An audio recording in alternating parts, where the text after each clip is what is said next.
¿Qué tal? ¿Cómo les va? El neoliberalismo mata de diversas maneras y esto ha ocurrido en la Argentina de los últimos años. Uno de los temas más preocupantes fue el de los medicamentos. Ayer se relanzó el programa Promediar, bien puesto en esta etapa magnífica que nos habla de una noticia muy pero muy importante. Aunque a usted le parezca mentira, este título, La salud no tiene precio, u otro título y una fotografía que nos hablara de un tema tan importante, el ministro Ginés González García presentó el nuevo programa Remediar, no está ni en la tapa ni en los lugares importantes de los diarios dominantes en cuanto a ventas en la República Argentina. A través de los 8.000 centros de atención primaria, el programa va a alcanzar a 15 millones de personas. Quiero decir que para esos medios, algo que atañe a 15 millones de personas no es importante. Más adelante lo van a escuchar ustedes a Kicillof decir que lo que no vale es omitir, ocultar, esconder, y es lo que hacen habitualmente. Si es una buena noticia, por supuesto, tiene que quedar de lado. Pero volvamos al tema de la salud, que es muy preocupante. Lo que está ocurriendo con el dengue en la Argentina, lo que puede llegar a pasar, una epidemia que está ahí en el umbral y de la que hay que tomar noción muy clara y, por supuesto, las medidas pertinentes. Vayamos a la información sobre lo que se viene o puede venirse. Está todo dado para una epidemia, dice Nicolás Schweinman, cifras récord de contagio en América Latina. Él es el director del Grupo de Estudios de Mosquitos de Exactas de la UBA y nosotros lo aprovechamos para que establezca alguna prevención. Al fin de cuentas hablamos del dengue, hablamos del mosquito. ¿Cómo prevenirnos? ¿Cómo procurar que nos haga menos daño o directamente ninguno? Este consejo vale la pena que tome nota. Prevenir el dengue es muy simple. Para que no hayan proliferación de mosquitos es muy simple, digamos, no hay que tener recipientes con agua. No se puede vivir todo el día con repelente. Lo que hay que hacer es no tener criaderos o usar tela mosquitera, buscar métodos mecánicos y sustentables para evitar la picadura de mosquitos. El repelente solo sirve cuando uno sabe que se mete en un lugar donde hay muchos mosquitos. Bueno, el sarampión, decía, pongámoslo aquí porque es importante en la continuidad de la información referida a la salud, a partir del plan de Remediar y de todo lo que está sucediendo con la Argentina que viene de arrastre, como siempre le decimos. Una mujer y un hombre murieron por sarampión y por dengue. Una señora de 50 años que estaba internada en una clínica de la ciudad de Buenos Aires, dice Crónica, falleció tras contraer la infección viral, mientras que se conoció también el deceso de un abuelo de 73 años residente en Avellaneda. Cuando uno piensa en todo esto y sabe lo que ocurrió con las vacunas, ¿se acuerda de aquello que denunció el ministro Ginés? ¿Estas vacunas, de qué se trataban? ¿Dosis de qué tipo de vacunas y por qué estaban retenidas aquí? Son todas las vacunas. Esa cantidad obviamente cubre todas las vacunas. Lamentablemente desde el 6 de junio, que es la primera partida, hay 46 partidas que llegaron de vacunas que fueron pagadas por el Estado argentino, que se gastaron 84 millones de dólares y que por no pagar lo que se cobraba de tasa de aduana para salir de la aduana, no estuvieron disponibles para la gente. Eso. Ginés González García, el ministro, hablando de un tema que ha merecido una película documental, el de los medicamentos, etcétera, en la República Argentina, de Nicolás Kreplak, que fue viceministro. Es muy interesante, nosotros vamos a tomar una parte, porque todo lo que surge de allí es de interés, para que podamos entender qué es lo que ha estado ocurriendo en la Argentina y qué es lo que está por venir. Y ese es el papel del Estado, no como el factor fundamental de la producción y la propiedad de los bienes, pero sí por lo menos como una empresa testigo que tenga algún papel y alguna capacidad del Estado de por lo menos acceder a los saberes vinculados a esas producciones. Lo que quieren hacer es que el Sistema Nacional de Salud Pública sea subordinado a la prestación de servicios de lujo para aquellos que puedan pagárselo. No se trata de eliminar la seguridad social ni la salud pública. Se trata de mantenerla como la reserva de todo aquello que no es rentable.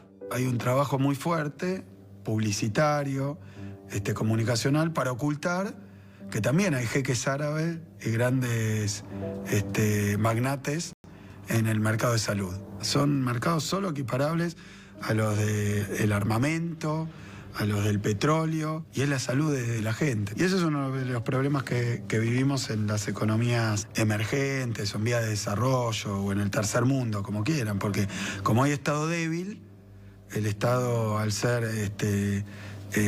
intrínsecamente débil, por ser sociedades menos prósperas, menos desarrolladas, entonces termina el Estado siendo también rehén de los grandes intereses médicos, económicos. Esta es una película muy interesante, vale la pena que la busques, se llama La insubordinación de los privilegiados. Volvamos a la noticia de remediar, el plan de Ginés González García, el plan del gobierno, que nos parece muy importante. Lo vamos a dar 2 veces y vamos a hablar del tema en 2 ocasiones, porque en los medios que llamamos dominantes, yo les llamo de otra manera, no aparece la noticia, no es interesante, no vale la pena hablar de esto. 15 millones de personas están referidas a este plan. 15 millones de personas van a tener mejores posibilidades de cuidarse, de no sufrir dolores, como le ha pasado a tanta gente que en muchas ocasiones no tuvo para comprarse un calmante mientras se le partía la cabeza. Es terrible. Vale la pena entonces volver a Ginés. De tal manera que lo que hicimos hoy, lo que estamos haciendo hoy, es un relanzamiento del programa Remediar, programa de provisión gratuita masivo para medicamentos esenciales que se dirigen a todo el centro de atención primaria de la Argentina, que son más de 8.000. Para un tema así no tenían tiempo, no tenían espacios. En cambio sí lo tuvieron para Van der Broel, porque querían tomar al testigo y fortalecer todo lo que significa ese testigo protegido que usaron, pagaron, coimearon de alguna manera desde el Estado.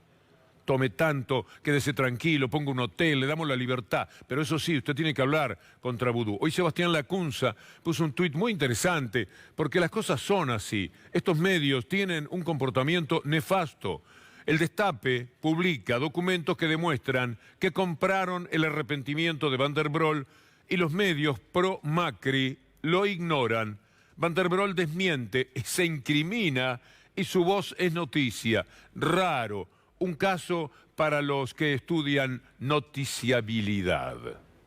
Que cuando yo ingreso al programa de protección de testigos, a instancias del juez de la causa, que era el doctor Lijo, en ese entonces nadie a mí me ofrece dinero para decir lo que dije, para efectuar mi declaración. Yo mi declaración que hice en el marco de la causa Chicone y la declaración que hice ante el fiscal en su momento, bajo la ley de arrepentido, fue libre, ni no fue coaccionada, ni fue pagada por nadie. A mí nadie me compró uno. Primero que esto es posterior, el alquiler de la vivienda de la posada. Van der Broel, estudiado por esos colegas que con una foto hacen un diagnóstico, sería fantástico, porque verdaderamente se presta. Hasta usted está tentado en su casa de trazar un perfil psicológico de Van der Broel. Ahí está, pobre, mintiendo, lo trajeron La Nación y Clarín, lo sentaron, le dije, usted diga que lo que dijo no fue por plata, usted lo dijo porque usted es un santo, porque usted es un testigo protegido maravilloso, un protegido. Es insólito lo que pasa en la República Argentina, se animan a todos, y de esto estuvo hablando hoy el presidente Alberto Fernández. La verdad que a mí todas estas lógicas de arrepentidos y de testigos privilegiados les tengo miedo. Siempre he sido bastante reacio a eso, porque en verdad encubren sistemas de explotación de la miseria humana. Y muchas veces conducen a enormes injusticias, porque para salvarse uno entierran a otro. Eduardo Caimi y Romina Calderaro tuvieron una larga charla muy importante y sobre los testigos protegidos. Alberto Fernández decía lo que acabamos de escuchar. Les prometí a Kicillof, hablando de que lo que no vale es tanta omisión, ocultar, esconder, porque a veces la crítica, siempre adversa, siempre nociva y siempre tratando de llevar el agua para su molino neoliberal, todo eso quizás podría entenderse dentro del juego de la política. Los diarios son el principal partido político de la derecha en la República Argentina, pero ahí lo ponen contra los medios. Bueno, me preocupan que omitan, escondan y oculten información. Escúchelo usted mismo. Ciertos canales de información, medios de comunicación, de la ciudad de Buenos Aires, porteños, se han dedicado mucho a hablar de la provincia de Buenos Aires estos días.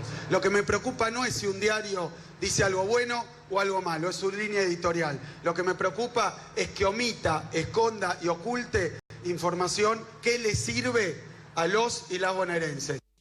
Que tergiverse, Kicillof, que tergiversen, como ayer la tapa del diario de los Aguiar. Mire usted lo que pusieron allí, siempre con una mala fe propia de quienes están defendiendo cualquier cosa próximamente, y dado que me tienen en forma habitual en sus páginas para perseguir y para estigmatizar siempre, los vamos a considerar también en lo que ellos han hecho contra el país. Pero ahora nos ocupamos de esto.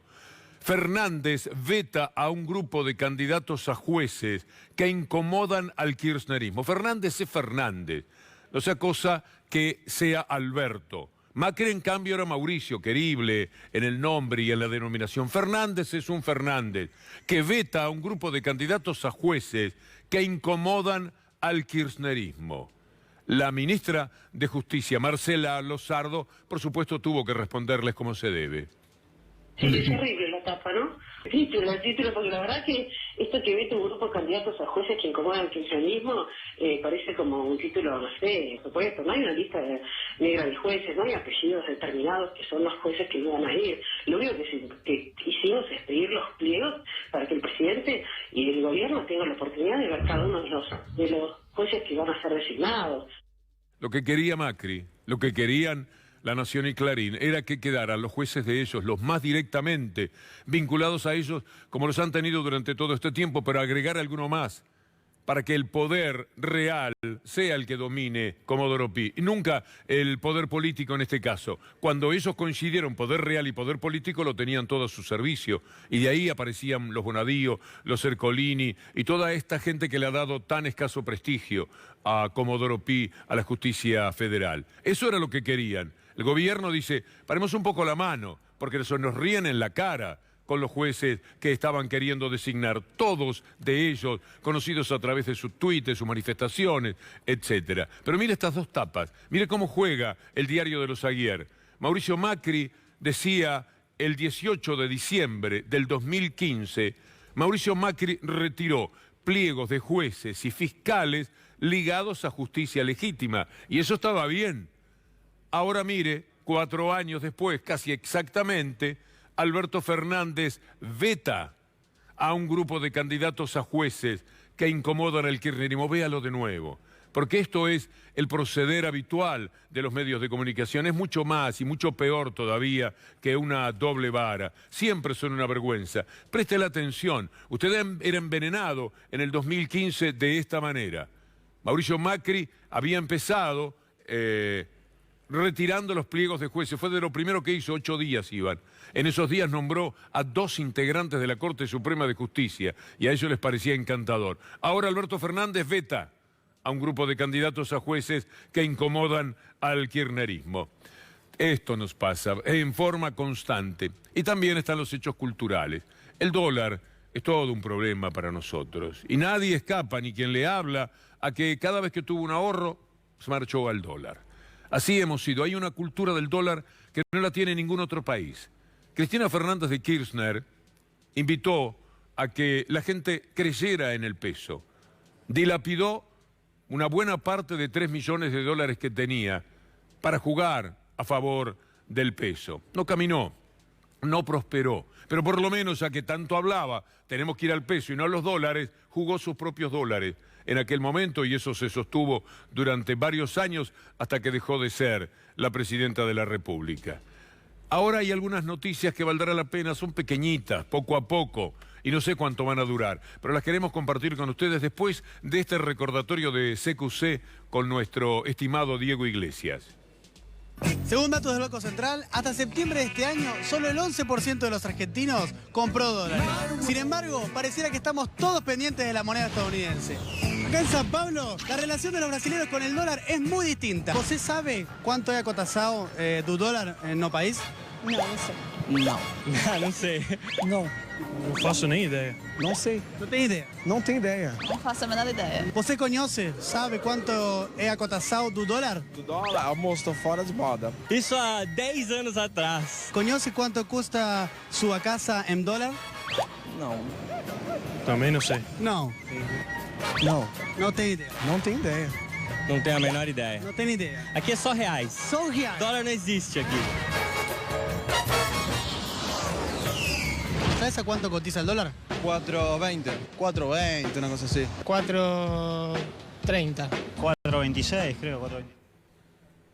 Bueno, esa era una nota que seguramente resultaba una respuesta. Fue en ese momento que creo Cristina Fernández de Kirchner tomó sus dólares, una suma muy importante, 3 millones, y dijo, los voy a poner en pesos. E invitaba a que lo hicieran los demás, para ver si podíamos salir de esa cultura. Es imposible. Mire lo que dice esta noticia que habla de la mentalidad de los argentinos. Dólar. Los argentinos están en el podio, entre los más obsesionados con la moneda estadounidense a nivel global. Bien, si usted y yo, los que estamos en condiciones de ahorrar, porque le quiero decir, somos parte de 1 millón de personas, cuando mucho, de los cuales la mayoría ahorra poquitito, pero bueno, hay 1 millón de personas que se mueven habitualmente en torno al dólar. Los otros 44 lo padecen. Las consecuencias de que estemos siempre metidos en la cultura del dólar, acechados por el dólar. Ahora, la pequeña buena noticia es que la compra de dólares cayó un 80% y el gasto en viajes fue el más bajo en casi una década. Esto vale la pena, porque mire que nos han hecho cosas, en función de los préstamos, de la deuda, etcétera. El dólar pasó a costar cualquier barbaridad en los tiempos de Macri, que decía el dólar no hay ningún problema, el dólar nos vamos a embuchar de dólares y van a llover las inversiones y todo eso, ese mundo de disparates en el que estuvo metido, y mucha gente le creyó, no a él quizás, o un poco a él, pero le creía a los diarios que blindaban toda esa cultura y toda esa información. Mire lo que es ahora la economía de la Argentina. Mire lo abajo que quedó en el año 2019. Una economía arrasada justamente por todos estos males. En el 2019 la economía en la Argentina se hundió 2.1. Eso pasó con la economía este último año, que por suerte terminó como nunca en diciembre. Se viene la Argentina que soñamos. Hagámonos cargo de decirles a los argentinos, es por acá. Por acá vamos hacia el futuro. Por acá sus hijos van a tener mejores oportunidades de las que tuvieron ustedes. Por acá todos vamos a sentirnos incluidos. Esta vara alta que hemos puesto estos años, hay que cuidarla. Hay que tenerla ahí. Esto nos ha ocurrido. Este hombre ha pasado por nuestras vidas y si un presidente es un poco el padre de todos, estábamos mal en ese sentido, muy pero muy mal. Claro, Macri es Macri, toda su insolvencia en cada uno de los sentidos que pensemos en las calidades de las personas. Pero el Fondo Monetario Internacional, que ahora anda por aquí o estuvo aquí y dejó un saldo positivo para el nuevo gobierno, de todas maneras, no tienen la mínima autoridad, ya no moral, porque por supuesto eso no se les puede atribuir jamás. No tienen autoridad tampoco en cuanto al supuesto conocimiento que tienen del mundo. Miren lo que decían en 2017, cuidado, octubre, se venían las elecciones, querían jugar a favor del gobierno en aquello que fue un pequeño verano, el único de meses que tuvo el gobierno. Entonces se animaban, proyección de crecimiento para la Argentina. Este es el Fondo Monetario Internacional. Prometían para el 2018 2.5 y para este 2019 2.7 y para el 2020 3.1 y 3.2 y 3.2. La Argentina se iba a embuchar de dólares y de inversiones y la economía iba a crecer si lo votaban a Macri. En el 2017. Último grave error cometido por la población argentina. Será por la población cuánto está opacada la democracia cuando todos ellos, con su enorme poder, porque esto por supuesto estaba en todos los diarios, en todos los títulos, la Argentina crece, no parará de crecer. Mire el 2019, mírelo otra vez. 2.7 daban de crecimiento. O sea que le erraron estos truanes por 5 puntos. Estos son los que se supone que saben. A lo mejor saben, pero ellos juegan para ellos. Y ellos son lo Macri aquí, lo Paul Singer en los Estados Unidos. Juegan para otro tipo de intereses. La patria de ellos no es la suya. No, de ninguna manera. Ellos tienen otra banderita muy importante. Es muy triste corroborarlo cada día, porque cuando uno conoce la cifra ahora de qué pasó en el 2019 y se acuerda de todas estas mentiras, tendría que aprender. Alguna vez tenemos que aprender. Hay un tal Galeani que fue viceministro del gobierno anterior que no quiere aprender o sigue en ese mundo de desparpajo y falacias que los ha caracterizado. La deuda que se tomó, que en el fondo se utilizó para pagar deuda. Pero es que es un error pensar que hacer quita es algo bueno para el país. Sebastián, para vos, si hubiera ganado Macri las elecciones, ¿hoy estaríamos mejor en términos financieros que con este triunfo de Alberto? Por supuesto, no estaríamos hablando de esto. ¿No habría ni riesgo de default para vos? Obvio. Qué mentirosos que son, como dice el Papa, qué mentiroso que sos. Qué bárbaro. Porque piensen ustedes que el default ya fue parte del gobierno anterior. El país cayó en default, escondido a través del negocio con el Fondo Monetario Internacional, el negocio del Fondo Monetario Internacional, por supuesto que no el del país. A principios del 2018, el mundo dejó de prestarle dineros a aquellos que decían el mundo nos quiere, el mundo nos ama, el mundo nos da cualquier cosa. Era absurdo lo que decían, pero usted póngale todos los títulos, todos jugando a favor, esa misma gente que ahora juega tan claramente en contra, y se van convenciendo más o menos de que las cosas podían ser de esa manera. Así que el país estaba mejor y que con Macri, obviamente, no se caía en default, se cayó en default. Y por eso fueron al Fondo Monetario Internacional a mediados del 2018.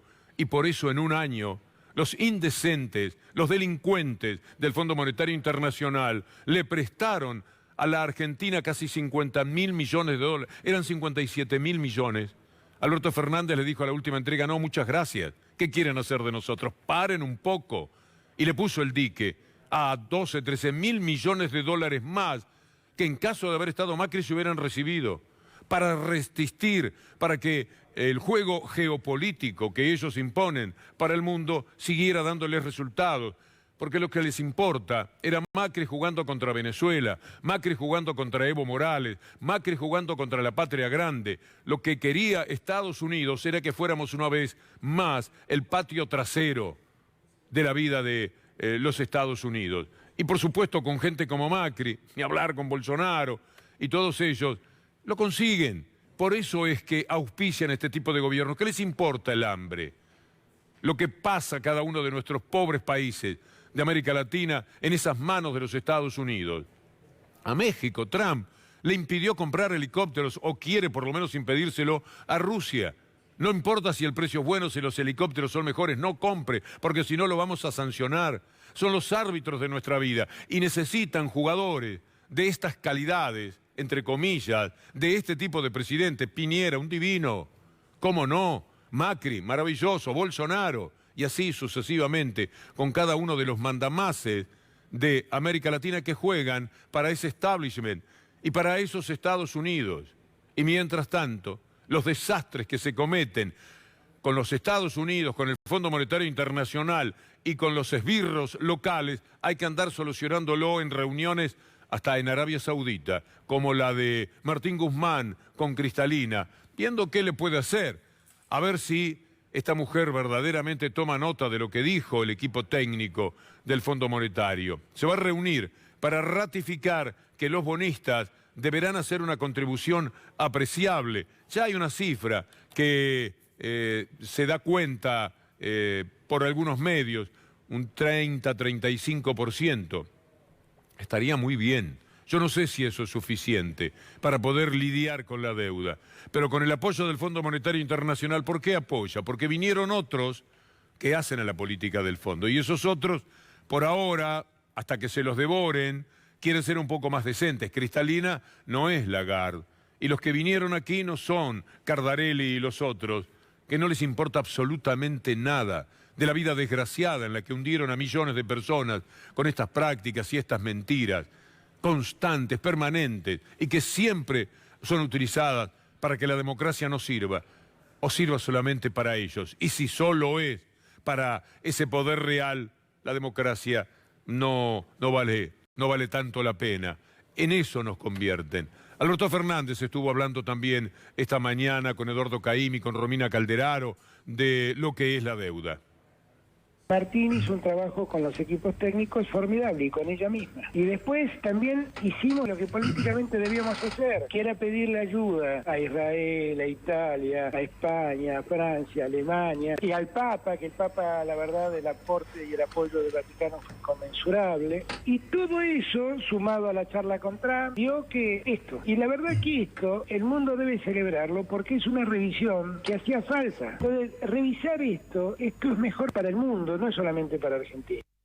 Y mientras tanto, hay que adecentar el país donde uno ponga el dedo, salta push, después de este gobierno, donde sea. ¿Cuál tema? Elija uno y piénselo usted mismo. Piense en la economía, bueno, ha visto recién. Piense en la salud, piense en los jubilados que perdieron un 20%, piense en aquellas personas que tienen una discapacidad, en los que perdieron el trabajo, en los que se tuvieron que ir otra vez en tantos científicos del país, mientras que ahora vienen y les duplican todo, y también la cantidad de becarios que se van a utilizar para que se queden, para que sueñen en la Argentina y trabajen y levanten la calidad del propio país. Pero hay que tomar medidas en todos los sentidos. Algunas usted ni sabe qué son, ni le importa mucho, la lee en el diario. Pero tome nota también de esto, porque es una manera de hacer un país más vivible, esto que va a haber ahora. La decisión que tomó el gobierno de derogar el decreto de Cambiemos, que flexibilizaba los controles de la Inspección General de Justicia a las sociedades offshore. Se animaron a hacerlo. En la cara de todos nosotros, sabiendo lo de los Panama Papers, sabiendo los negociados en el mundo de Macri, los dineros cuantiosos que tienen fuera del país, conociendo el blanqueo que hicieron a través de la reparación histórica que les sirvió un poco a algunos cientos de miles de apenas 1 millón que eran destinatarios, poquísimos. Bueno, todo eso hicieron y mientras tanto querían aligerar la carga. Aquí tenemos un buen título, un campeón, un champion en tirar la pelota afuera. Lo de champion viene porque eran los tiempos que Marcos Peña decía que Caputo era un jugador de la Champions League, juega en primera, es un fenómeno, no es un jugador de Aldo Civi, decía, en palabras textuales, Marcos Peña. Bueno, ese mundo en el que aligeraban todas las tensiones en lo económico, tuvo en Caputo una especie de adalid. Caputo fue al Congreso. ¿Se acuerda que el día que se fue por un papelito en una discusión que hubo con Cerruti, con Gabriela Cerruti? Ese mismo día, Caputo se había animado a decir que los Panama Papers, las cuentas offshore, son como una caja de seguridad que hay ahí. No tienen nada de malo. Escúchelo otra vez. También preguntaba Axel si el tema de las offshore es un delito. No, claramente no es. El único tema es tenerlas declaradas. Piensen en una offshore como si fuera una caja de seguridad. O sea, lo que uno tiene adentro de la caja de seguridad lo puede tener declarado o no. Eso no convierte a las cajas de seguridad en malas, en enemigas o algo. Simplemente cada uno tiene que ser responsable de lo que guarda en su caja de seguridad y tenerlo declarado. Las offshore se usan porque son jurisdicciones impositivamente neutras. Entonces, para muchos inversores esto facilita mucho todo porque el concepto justamente es que cada inversor... Este es Totito, el hombre que se las sabía todas, el campeón, y a lo mejor se las sabe todas, pero para otros. No puede ser un ministro que endeuda al país con aquellas empresas con las que trabajaba siempre. Les dio todo tipo de negocios, ya es redundante lo del préstamo a 100 años que les permitirá ganar 86 años cada año 200 millones de dólares de la Argentina que van a salir del plato de comida de las generaciones venideras, y son varias las que caben en 100 años. Es espantoso lo que nos han hecho, pero hay una cuestión cultural. Como el diario La Nación estaba también los Aguiar hasta acá en materia de Panama Papers, y lo tuvieron que decir porque el periodista que había dicho lo de los Panama Papers, participando de un consorcio internacional muy particular, que retuvo la información de los Panamá hasta que Macri fue presidente, y después recién lo dijeron, y lo hicieron a sabiendas, por supuesto, en un acuerdo general con otros países. Mirá, ahora no lo podemos hacer acá, hay que retenerlo, espérame 2 semanas. Estaban tan sucios que también, ya que hablaban de los Panamá, tuvieron que decir que ellos tenían cuentas de Panamá. Y entonces, ¿qué hicieron? Crear una cultura a través de los títulos, de las notas, de personajes como este que decía, es como tener una caja de seguridad. Caramba, cuando buscaban los Panama Papers y las cuentas en el exterior de Cristina Fernández de Kirchner, e iban asociados Manieto y Paul Singer a través de destacados periodistas que iban a querellar contra Cristina Fernández de Kirchner, cuando le pasaban peine fino a todos los bancos, lo que estaban buscando eran esas cuentas, ¿o qué otra cosa buscaban? Ahora, cuando aparecieron las propias, porque buscando y buscando resultó que finalmente en 11 millones de papeles no había ni uno que dijera Kirchner, y muchísimos que decían Macri, Macri chico, Macri grande, Macri padre, Macri tío, estaban todos, y todos los amigos, y todos los de los diarios, ni hablemos de la gente de Clarín, que siempre están. Los Aguiar, con sus cuentas además en Islas Caimán, y no exagero, están allí en las Islas Vírgenes Británicas, en Delaware. Esa gente crea una cultura. Siempre ganan la batalla por la subjetividad, como dice Jorge Alemán. Es la mayor victoria en general del capitalismo, pero de manera particular de ellos, de los neoliberales, de los que roban a través del neoliberalismo, además, en un capitalismo que ni siquiera es tal, porque el capitalismo, por lo menos a la usanza de los Estados Unidos, con todas las injusticias y lacras que esto supone para desgracia de la humanidad entera, lo hacen con otra seriedad, tienen una justicia que no tiene nada que ver, por supuesto, con la de Comodoro Pi, y tienen un periodismo con los matices necesarios como para el horror argentino no reproducirlo. Pero culturalmente ganan. Hay mucha gente que dice, los Panamá, qué sé yo, los Panama Papers, ¿te parecen mal los Panama Papers? Yo si pudiera tendría un Panama Paper. A las pocas horas, no a los 2 años de los Panamá, como estaba hablando Caputo. A las pocas horas un presidente de Islandia, atormentado por lo que habían descubierto en su país, correspondiéndose con un mundo periodístico mucho más decente, tuvo que renunciar. ¿Se acuerda de esto? El primer ministro islandés Sigmundur David Gunnlaugsson renuncia al cargo tras la filtración de los papeles de Panamá que lo vinculaban a una empresa en un paraíso fiscal. Una decisión adoptada en una reunión de su partido progresista y después de que pidiera la disolución del Parlamento al presidente Olafur Ragnar Grímsson. A este hombre le daba vergüenza y presentó su renuncia a todo, absolutamente a todo, y nunca más volvió a la política argentina. Macri tenía otra explicación para el asunto. ¿Qué sé yo? ¿Qué pasó? Si yo hice sociedades o no, en algún lugar o no, son cosas mías de mi vida privada. ¿Qué sé yo? ¿Qué pasó? Si yo hice sociedades o no, en algún lugar o no, son cosas mías de mi vida privada. Una sociedad offshore y donde yo estaba puesto como director, que es el caso es mi padre, ¿no? Hay instrumentos del mundo de los negocios que los usan todos y que es mentira como quiere instalar el kirchnerismo que son ilegales. Una offshore no es ilegal. La cuenta en el exterior, podría decir, en general tampoco, y que era lo que buscaban cuando andaban detrás de la corrupción de otros y se encontraban, tropezaban en la oscuridad de los turbios negocios de ellos mismos con sus propias cuentas. La seguimos el lunes, si Dios quiere. Carnaval también vamos a estar aquí, aunque la vida no sea eso. Muchas gracias.